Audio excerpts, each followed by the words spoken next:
Hi, welcome to Entertainment with Last YouTube channel. We are going to talk about Halloween Ends review. So before starting this video, subscribe to our YouTube channel for future updates. The original Halloween practically invented the trope of the killer rising from his apparent death for one last surprise attack.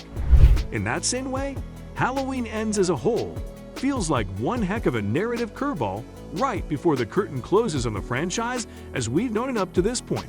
Well, this time anyway.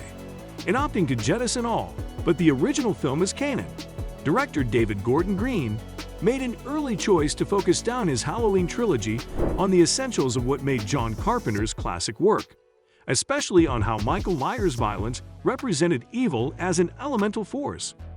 Halloween Ends furthers Green's exploration of whether evil and its effects can truly be overcome in ways that are intriguing in their larger implications, but sometimes at odds with its more grounded goal of bringing Laurie Strode's story to a satisfying close. If the first two Green Halloween movies explored how trauma affects a family and a community, Ends focuses on how trauma can mutate and form destructive cycles, something the opening credits image of a reincarnating pumpkin announces early on. Halloween Ends' interrogation of that ideal rests largely on the shoulders of new character Corey Cunningham, Rowan Campbell, whose strong introduction sets the stage for a study in how Michael Myers' legacy has affected Haddonfield's hopes for the future. A young man with great college prospects, Corey shares a lot in common with Laurie Strode at that age, and Green uses details like him choosing chocolate milk over beer while he's babysitting to raise interesting questions about his moral compass. A shocking end to Corey's babysitting gig pushes him further into Laurie's footsteps, with the whole decaying town treating him as an outcast. He's even targeted by a roaming gang of dastardly band geeks. Of course, you don't introduce a roaming gang of dastardly band geeks in a slasher movie without a very bloody end in sight for them, and their increasingly creative demises later on serve as the backbone for one of Halloween Ends' standout sequences of classical slasher mayhem. Corey's inner turmoil and reaction to Michael's latest activity in Haddonfield provide Ends' most interesting, if befuddling, character arc and an unexpected lens through which to examine the Shape's legacy. To this point, Green's trilogy has used Laurie and the entire population of Haddonfield as a counterpoint to that evil. But in each of those cases, we, the audience, had a lot of prior history with those parties. Bringing all that thematic weight to bear on a single new character this late in the game is a risk that doesn't entirely pay off.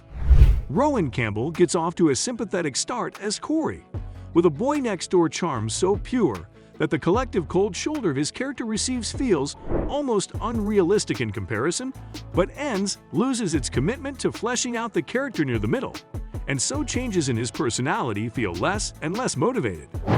Corey and Laurie's granddaughter Allison, Andy Matichak, develop a bond through a mutual sense of unbelonging that's meant to contextualize his place in the larger morality play. But the more time goes on, the more their connection feels designed to set up the confrontation between Laurie and Michael that Green knows we're expecting. Matichak gets the short end of the stick here. Having to serve as a foil to both Corey and Laurie leaves Allison without much room of her own in the story. After spending much of Halloween Kills laid up in a hospital bed, Laurie Strode, Jamie Lee Curtis, has a more active role in Ends, which picks up with her coping with everything that's led to this point in admirable fashion.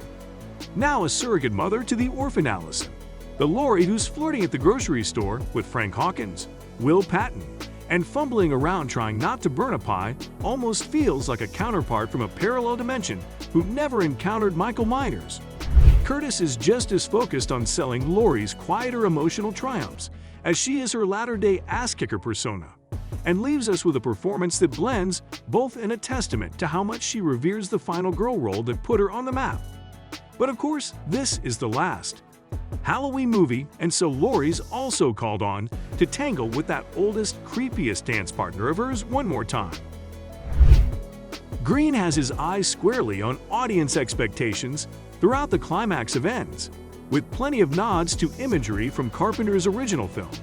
But the law of diminishing returns prevents Laurie and Michael's ultimate confrontation from having quite the same punch as their last reunion in 2018's Halloween.